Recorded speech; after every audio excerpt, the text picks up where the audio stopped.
அனைவருக்கும் வணக்கம் மக்களே. நம்ம ஒவ்வொரு நாளும் ஒவ்வொருத்தவங்கள்ட்ட இருந்து கோழியை காப்பாத்துறது பெரிய வேலையா இருக்கு. முதல்ல கீரியோட போராடினேன், அப்புறம் நாயோட போராடினேன். இப்ப வல்லூர் வந்து தூக்கிட்டு போயிருது. டெய்லியும் ஒரே நாள் 2 கோழி குஞ்சுக்கு மேல தூக்கிட்டு போயிருச்சு. கடையில போய் கூண்டு கேட்டேன், ஆனா ரேட்டு கூட சொன்னாங்க. கூண்டு சின்னமா இருந்துச்சு. அதுல அவ்வளவுதான் வளர்ச்சி இருக்காதுன்னு சொல்லி நான் வரும்போதே நான் பச்சை வலை வாங்கிட்டு வந்துட்டேன். நம்ம வாங்கிட்டு வந்திருக்க வலையோட நீளம் எவ்வளோன்னு பாத்தீங்கன்னா 5 மீட்டரு. இந்த அகலம் வந்து 1.5 மீட்டரு.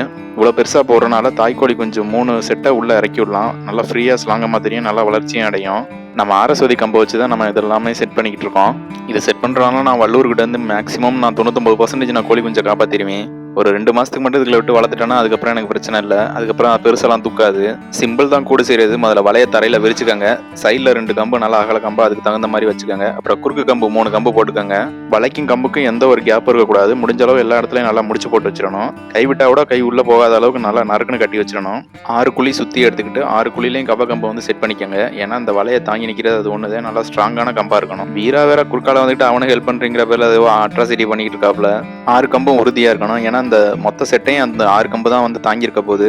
அதனால நல்லா குழி எடுத்துக்கிட்டு சுற்றி கல்லுகளை போட்டு நல்லா கம்பை இறுக்கிடணும். நான் 1.5 அடிக்கு ஆழம் எடுத்திருந்தேன். கோழிக்கு கூண்டு ரெடி பண்ணுறது ஈஸி தான். ஆனால் அந்த நிழலில் பார்த்து நல்லா செட் பண்ணணும். நிழல் இல்லாட்டினா அந்த கோழி குஞ்செல்லாம் செத்து போயிடும். நம்ம கூண்டு செட் பண்ணி வேஸ்ட்டாக போயிடும். அதில் ரொம்ப கவனமாக இருக்கணும். கூண்டு ரெடி பண்ணிட்டு கூண்டை கொண்டு போய் வெயிலில் வச்சோம்னா கோழி குஞ்சு எல்லாம் செத்து போயிடும். நம்மளே கொன்ன மாதிரி ஆகி போயிடும். அந்த வேலை பார்க்காதீங்க. நல்லா ஆழமாக குழி எடுத்துக்கிட்டு நல்லா நறுக்கணும். 1.5 அடிக்கு கம்பு உள்ள இறங்குற அளவுக்கு கம்பை நல்லா ரெடி பண்ணி வச்சுக்கோங்க. அதை சுற்றி நல்லா பெரிய கல்லுகளாக சுற்றி ஒரு 10 கல்லுகளை அள்ளி போட்டுட்டு அதுக்கப்புறம் கடப்பாறையை வச்சு கல்லை நல்லா இறுக்கி விடுங்க. அப்போதான் குச்சி வந்து நல்லா ஸ்ட்ராங்காக இருக்கும். யாரு பிடுங்கினாலும் பிடுங்க வராது. வெயிட்டும் நல்லா தாங்கி நிற்கும். சாஞ்சிராது டக்குன்னு. சும்மா மண்ணை மட்டும் போட்டு மூடாதீங்க. கல்லை போட்டு இறுக்கி விட்டு அதுக்கப்புறம் மண்ணை போட்டு அது மேலே கொஞ்சம் தண்ணியை ஊற்றி விட்டு நாள் காய வச்சுட்டு மறுநாள் எடுத்து தூக்கி வைக்கணும். அதில்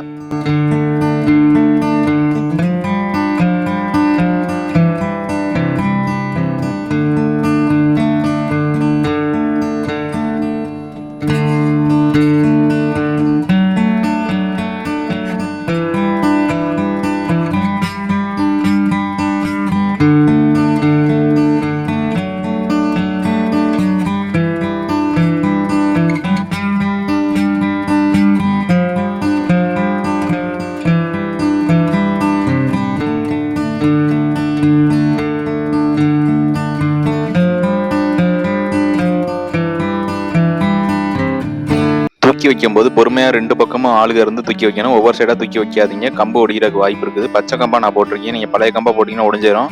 நல்லா கனமான புது கம்பா பார்த்து போடுங்க. அது ஆட்டோமேட்டிக்கா கொஞ்ச நாள்ல வெயிட் கம்மியாயிரும் காய காய. பிறகு கீழே சுத்தி அடைக்கிறதுக்கு நான் என்ன பண்ணிட்டேன்னா வரும்போது வந்து பச்சை வலை அந்த சாக்கு வலை வாங்கிட்டு வந்துட்டேன். எனக்கு சுத்தி கவர் பண்றதுக்கு வந்து டோட்டலா 50 அடி தேவைப்பட்டுச்சு. நான் 50 அடி வாங்கிட்டு வந்து மொத்தமா கவர் பண்ணிக்கிட்டு இருக்கேன் பாருங்க. வலை வந்து கம்புக்குள்ள போற மாதிரி நல்லா சுத்தி விட்டுக்கணும்.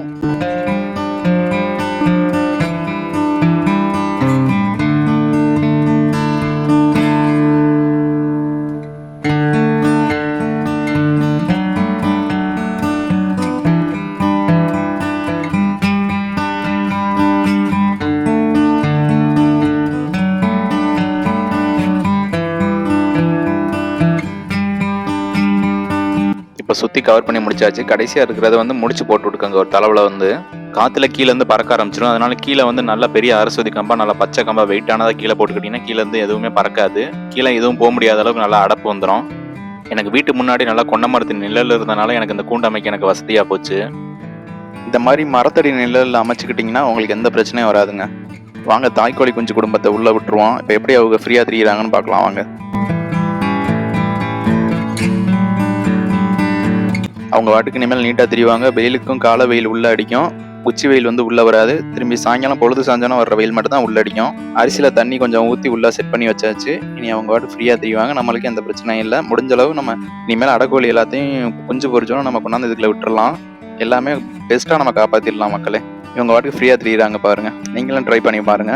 எனக்கு இதுக்கான அதிகபட்ச செலவு எனக்கு என்ன வந்துச்சுன்னு பார்த்தீங்கன்னா 1500 ரூபாய் வந்துச்சு வலைக்கு மட்டும்.